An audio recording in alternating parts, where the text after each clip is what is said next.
Nos enseñan desde niños que mentir es de débiles, que la mentira es el recurso del cobarde. Pero la historia guarda un secreto mucho más incómodo. La mentira es una de las fuerzas más poderosas que han movido al mundo. Y vivimos de ella más de lo que estamos dispuestos a admitir.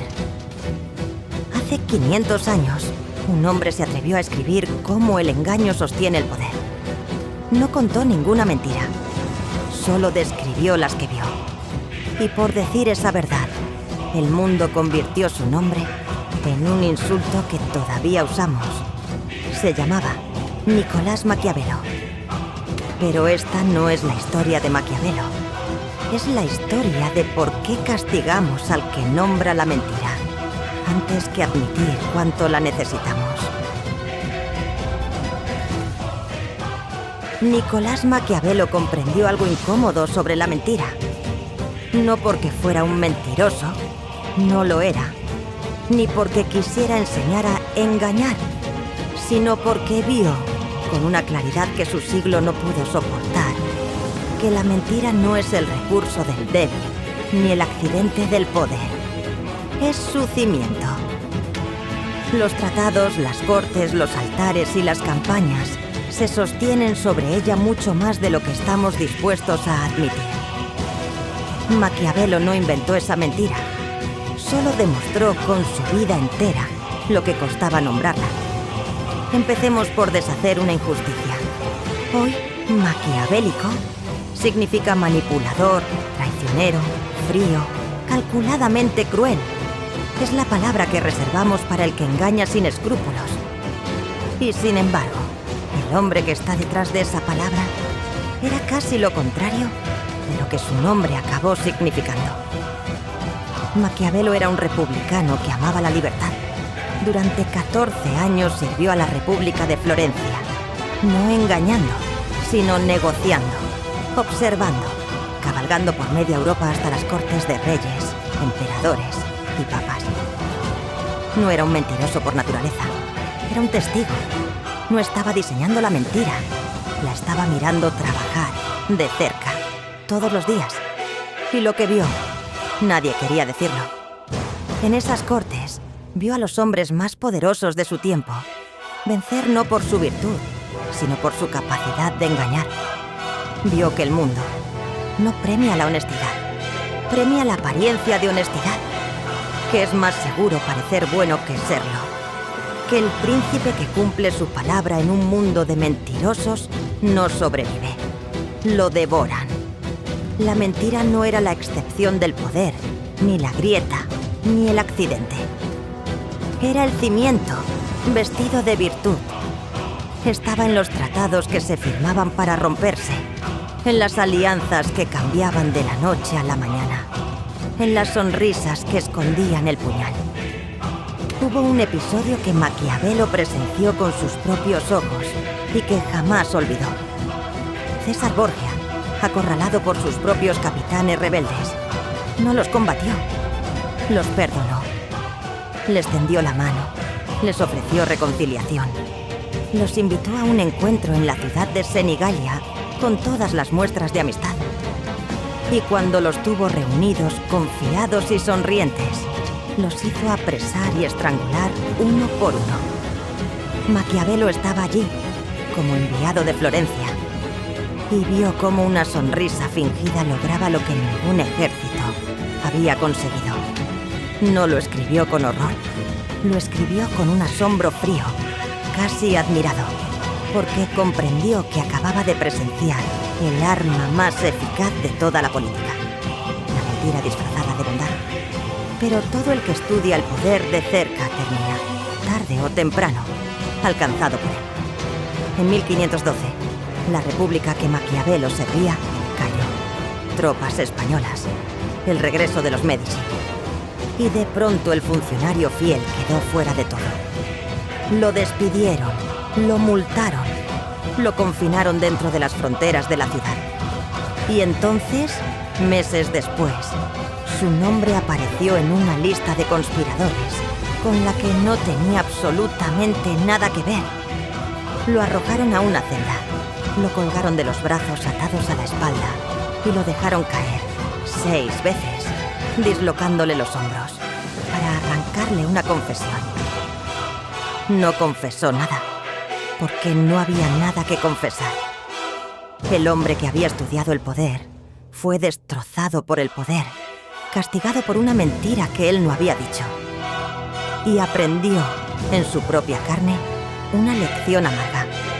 La verdad no tiene ninguna fuerza frente a una mentira que conviene. Lo soltaron, arruinado, y lo desterraron a una pequeña granja a las afueras de la ciudad que amaba, según escribió, más que a su propia alma. Allí, aburrido y roto, pasaba los días cazando pájaros y jugando a los dados con el posadero. Pero cada noche ocurría algo extraordinario. Se quitaba la ropa embarrada del campo y se vestía con sus mejores galas, como quien entra a una corte real, y se sentaba a conversar con los muertos, con los antiguos, con los sabios de Roma, y a escribir.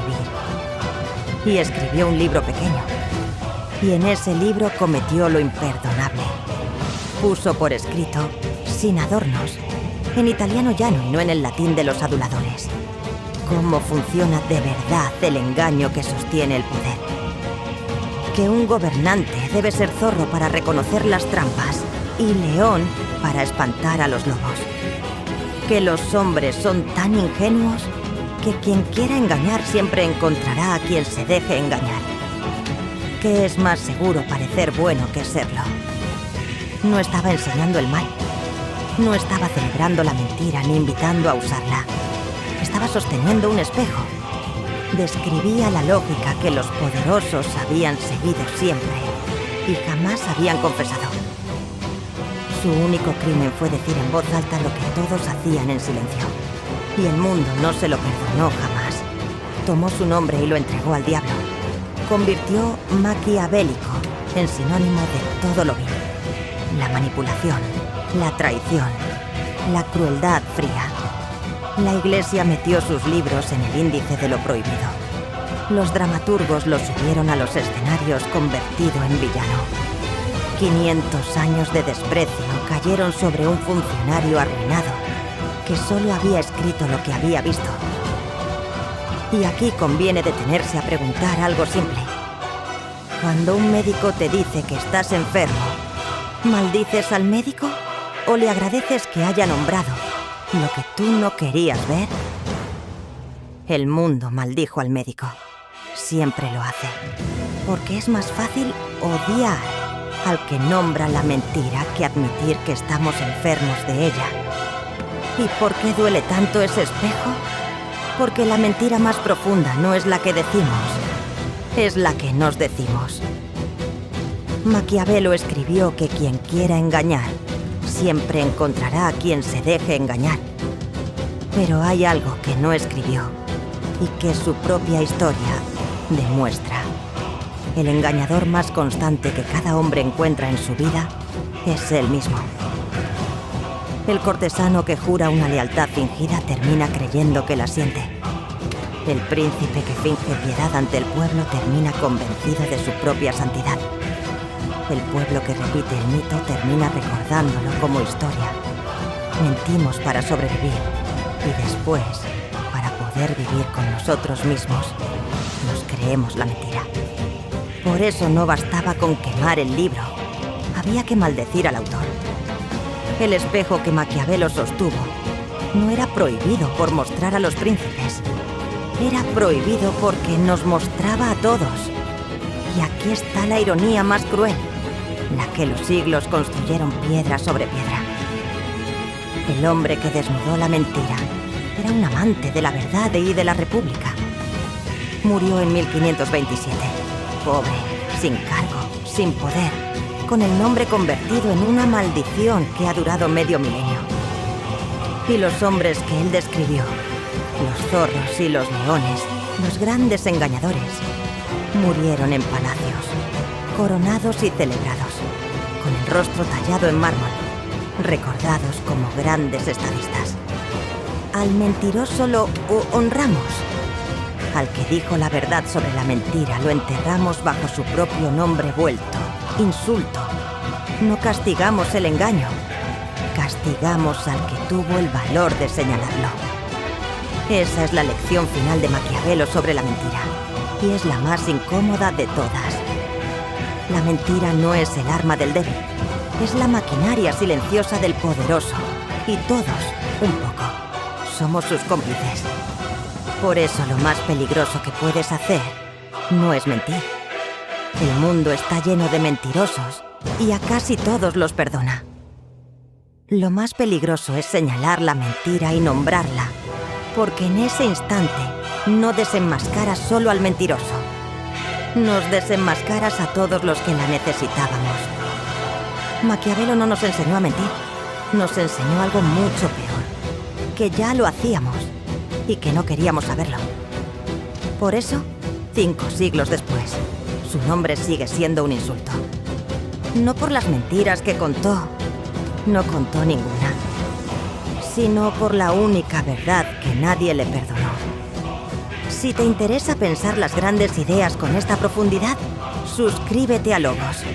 La próxima vez, la política.